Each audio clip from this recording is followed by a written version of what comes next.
Otto Gustavo Daniel Brandes, o relato que vem da sala de recurso através de duas colegas nossas, a professora Jaqueline Richter e a professora Marisa de Fátima Schlosser. Brincando com as ordens. Então, meninas, o que é isso? Venham nos contar. Bom, boa tarde a todos. Eu me chamo Jaqueline Richter e a minha colega Marisa vai participar, acredito que está entrando, e nós vamos trazer um jogo que nós desenvolvemos na sala de recursos. É um jogo que nós criamos para trabalhar com os materiais que já existem na sala de recursos e, ao mesmo tempo, trabalhar um pouquinho com a questão do senso numérico, com o valor posicional e essas habilidades matemáticas que são um desafio para os nossos estudantes, né? E a Marisa está conseguindo entrar? Não está conseguindo entrar? Não estou vendo aqui. Eu vou começando em função do tempo, pode ser? Eu e a Marisa, nós não trabalhamos no mesmo horário, nós não nos encontramos na escola, né?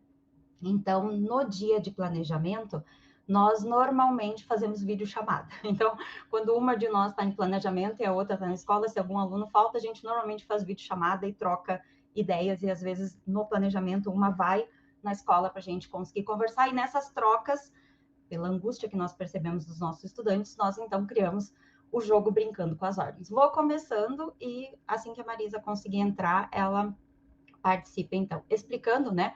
A Marisa está em Venâncio Aires hoje, ela não reside aqui, e em função disso ela não está no aparelho tecnológico dela, né? Ela está na escola Alfredo Scherer, então acaba sendo talvez uma questão tecnológica. Antes, quando nós conversávamos, a internet lá estava um pouquinho ruim. Bom, eu sou Jaqueline Richter, sou professora de educação especial, trabalho 20 horas na rede municipal e sou nomeada 20 horas na rede estadual. Eu não estou atuando na rede estadual agora, eu estou permutada com uma colega, então hoje eu estou 40 horas no município e outra colega está 40 no estado. A Marisa trabalha 20 horas aqui no município de Venâncio com educação especial e mais 20 horas em outro município também com educação especial. Ela é educação especial 40 horas, né? Bom, por Oi, quê? Ai, oi! tarde. Desculpe, me atrapalhei aqui porque é a minha primeira vez que eu estou nesse espaço virtual de apresentação. Obrigada pela minha apresentação, colega Jaque. Então, é isso, eu estou aqui de parceira com a Jaque, que criou esse jogo, mas foi nas nossas trocas na sala de recurso que a gente buscou alternativas para ensinar as crianças numa forma lúdica. Muitas vezes a gente identifica as dificuldades deles e nós brincamos, né? Se você continua fazendo sempre a mesma coisa, você não pode alcançar resultados diferentes. Então, a folhinha, a atividade escrita, eles já viveram na sala de aula. E se eles não aprenderam, é porque não funcionou. Então, a gente acaba tentando criar coisas um pouco diferentes para colocar no plano de desenvolvimento individual deles e tentar alcançar essas propostas, né? Então, no jogo, posso levar? Tranquilo. No jogo, brincando com as ordens, vai desenvolver as habilidades do senso numérico, do valor posicional, da sequência numérica, correspondência, comparação, classificação, estratégia e até uma das mais simples para ser usada para os iniciais, o jogo de turno. Explicando, né? O jogo de turnos, a gente Eu utiliza jogo agora, você joga depois. Eu jogo agora, você joga depois. exatamente. É a questão do esperar a vez do outro, a gente nomeia como jogo de turnos, né? E, claro, poderíamos pensar várias outras habilidades, mas vamos chegar mais perto do jogo, que, né, estou curiosa. Bom, sistema numérico, né? E aí nós trouxemos, acredito que seja algo que todo mundo entende, porém, quando a gente fala em sistema numérico, a gente precisa pensar na questão das ordens. E nesse pensar a questão das ordens, a gente entra na questão do valor posicional, de quanto vale cada número, a depender da casinha onde ele está, né, Marisa? Sim. Tem um estudo, né, que fala que estudantes com senso numérico pouco desenvolvido acabam tendo a dificuldade de identificar o valor posicional dos algarismos. A gente vai ver que a Constance Camin não vai utilizar, né, a questão do termo senso numérico, porque esse é um termo mais recente. Porém, ela e Piaget e tantos outros, né, já trazem muito forte essa questão assim, ó, de como é difícil para o aluno entender, né? A questão do 2. Esse aqui é um algarismo 2, é um número 2.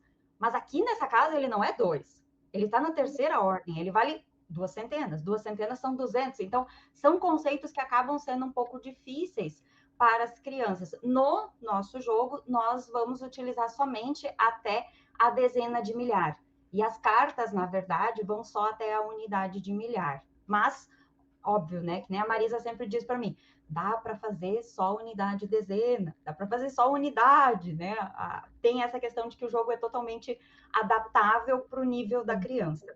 Isso, ele é bem versátil e com as peças manipuláveis, ela começa lá nos anos iniciais e inclusive com as crianças que têm bastante comprometimento e ele fica muito mais divertido e muito mais palpável. Mas o que precisamos, Jaque? Vamos mostrar então. Vamos. A gente precisa um material que não tem salas de aula, que é o ábaco, Isso. o Uno e o Cancan. Eu acho que o Cancan talvez mais em sala de recursos. O Cancan é um pouco mais antigo, né? Então, nem todo mundo vai conhecer o Cancan. Mas o Uno, eu acredito que o Uno seja quase universal, né, gente? O Uno, acho que todas as escolas têm e tem um monte, né? Porque, principalmente nós lá na Otto temos vários em função do turno integral. Mas, preparação para o jogo. Isso. E quando a gente foi brincar e jogar juntas, a gente, como tem que sair todas as pecinhas do ábaco, nós temos que fazer várias coisas, né? E a gente sentiu a necessidade de apoiar com as pistas visuais. Por quê? Porque daí ela assimila, a criança assimila melhor e consegue facilitar a aprendizagem dela. Então, nós etiquetamos o ábaco.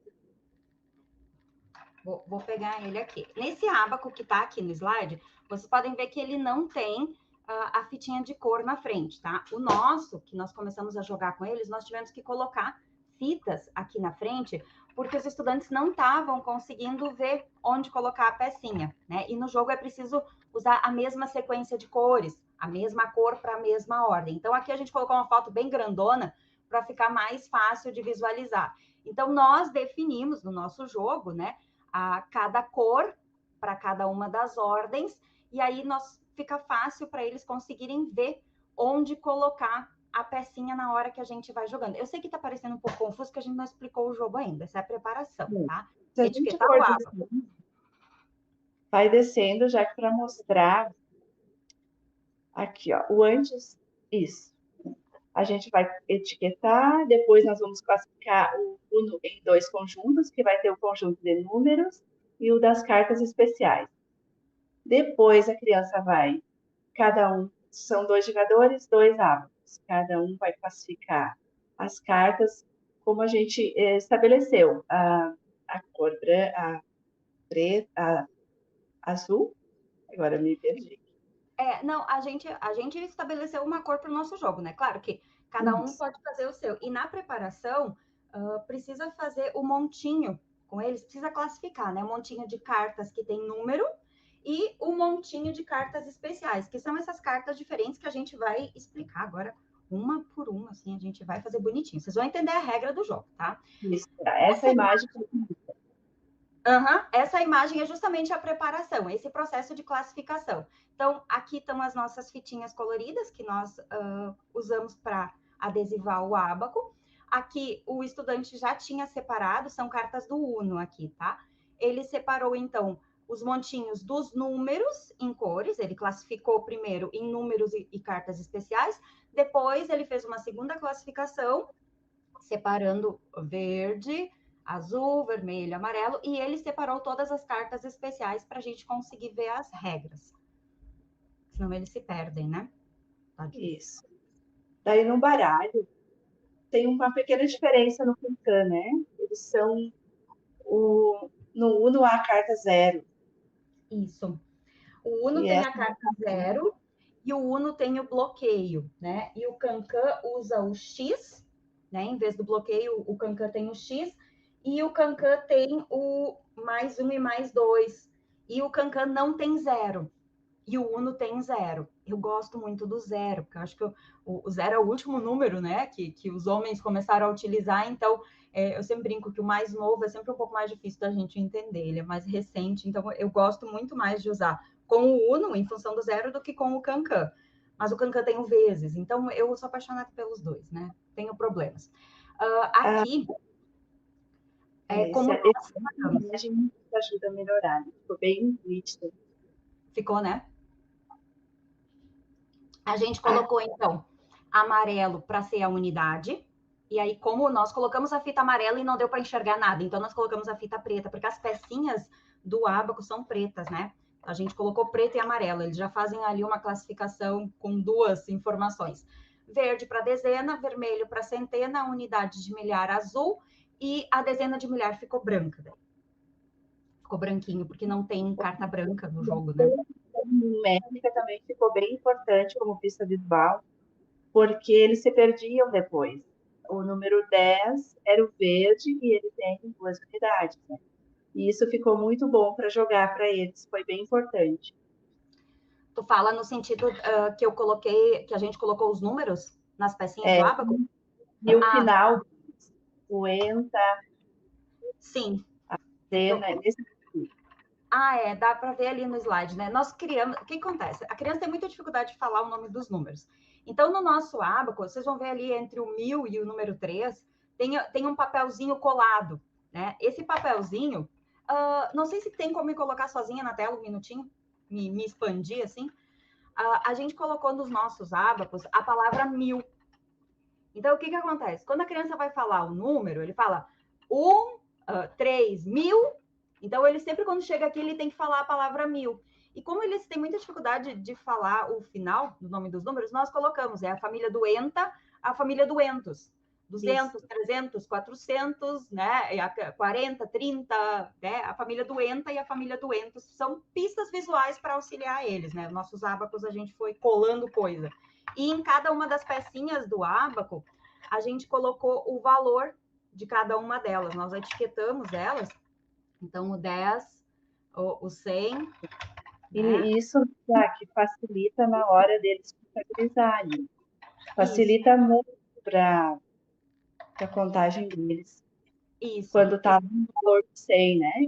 Vai contar 400. Aí ele vai puxando as pecinhas para cima e vai contando. E daí ele já visualiza que tem 100 ali. Então, é 100 mais 100, no caso for 400.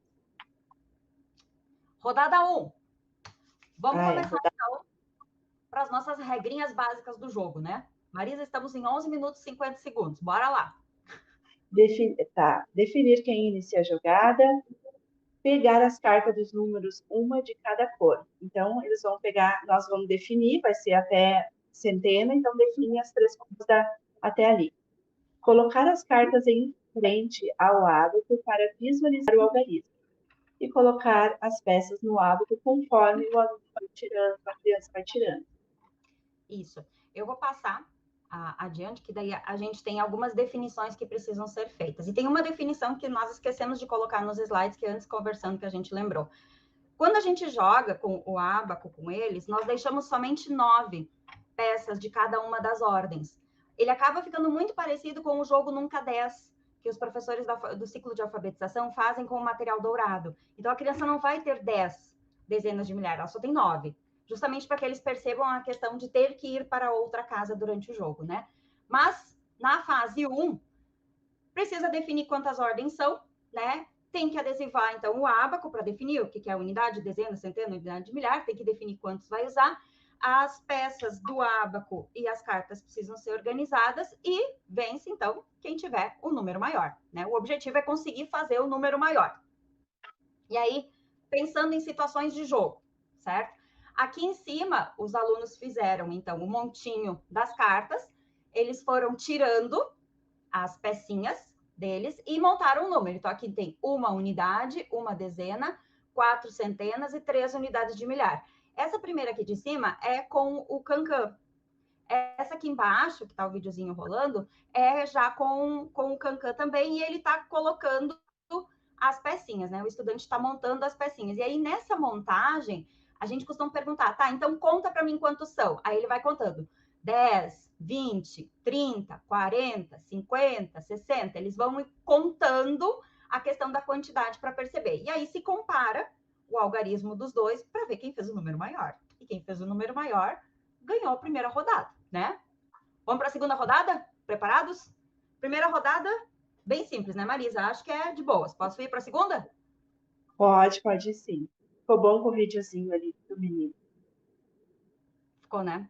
Bom, a primeira rodada ganha quem tiver um número maior. Então, definido isso, a gente vai para a rodada 2. E na rodada 2, a gente utiliza as cartas especiais, tá? E aí nós temos 30 segundos. Gente, assim, ó, nós fizemos os slides com todas as regras direitinho, nós colocamos no Drive, tá? Vai ser colocado aqui nos comentários o link, quem quiser baixar esses slides, está em PDF, porque daí não tem problema, não tem foto de aluno, e daí tem todas as regras, tá? Porque eu já estava com medo que a gente ia falar demais. Mas, enfim. Não dá tempo de rodar o último videozinho, não? Quer que eu pulo? Porque eu acho bem importante olhar o aluno jogando. Tá bom. Sim, senhora. Cartas especiais, tá? As cartas especiais, então, essas cartas aqui do Uno, a gente tem o trocar. Então, o aluno vai trocar com qualquer outra casa, né? Ordens, ele pode escolher qualquer cor, qualquer ordem para trocar as peças. Aqui ele vai adicionar 4.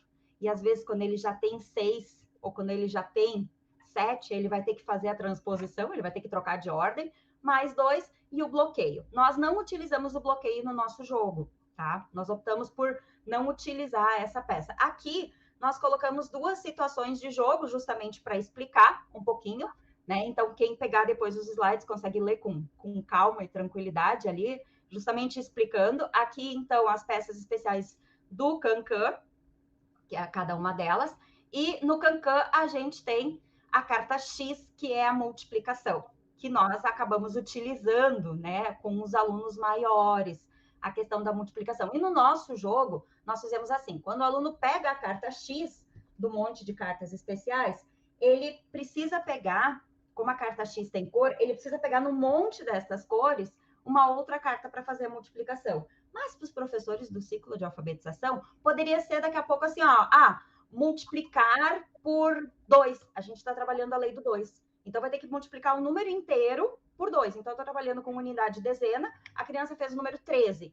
E aí, se ela pegou multiplicar, sempre vai ser multiplicado por 2, porque estão trabalhando a lei do 2. Então, o legal desses jogos inventados é que a gente cria as regras, né? O jogo é nosso, quem inventa somos nós.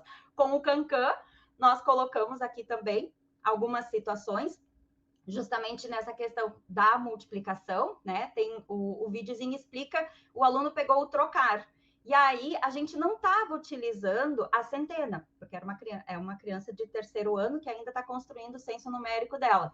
Mas, como ela já tem uma estratégia boa, ela tirou a unidade, que era o número maior dela, e jogou lá para a centena, para ela ficar com um número maior que a concorrente dela. Então, ela fez uma baita estratégia ali, né, da criação do jogo. E, né, é claro, essa fase 2 acaba sendo um pouquinho mais elaborada. Óbvio que dá para fazer só a fase 1, de ver qual é o número maior, né?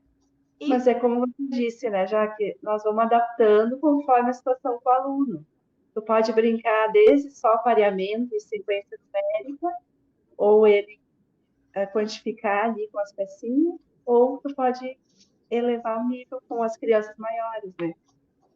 Com certeza. E assim, né, colegas, se vocês não entenderam, aqui estão nossas redes sociais, gritem, chamem, tem acesso aos slides com as regrinhas certinho, qualquer coisa, se precisar de alguma orientação, estamos aí, eu e Marisa somos salas de recursos justamente para isso.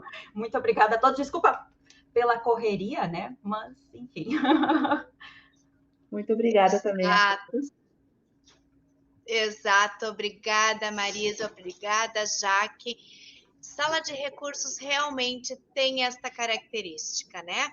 Ela vai tentar auxiliar o aluno a transpor as barreiras que lá na sala de aula, muitas vezes por atividades mais simples, aquele aluno consegue dar conta. Mas, em casos de inclusão, o nosso aluno também vai dar conta dessas habilidades, mas ele vai precisar exatamente destas ferramentas, essas ferramentas que vão estar detalhando mais. Quando as meninas usam ali uma ficha de troca, onde a habilidade de investigação para ver o que vai dar certo, o que ele necessita, ele reúne recursos que realmente para a criança num processo de adaptação curricular é muito importante. Trazer a sala de recurso para junto da nossa sala de aula regular é essencial e é fundamental. Sala de recurso não é reforço, mas sala de recurso também não é lugar só de jogar. Ela cria habilidades que são necessárias para estar dando conta das barreiras de aprendizagem. Por isso que nós estamos dentro das escolas. Muito obrigado mais uma vez, meninas. Um excelente trabalho a vocês. Que tenhamos mais trocas de experiências, mais envolvimentos, sempre trazendo o objetivo de somar, de agregar. Muito obrigada a vocês. Beijo, colegas. Muito obrigada.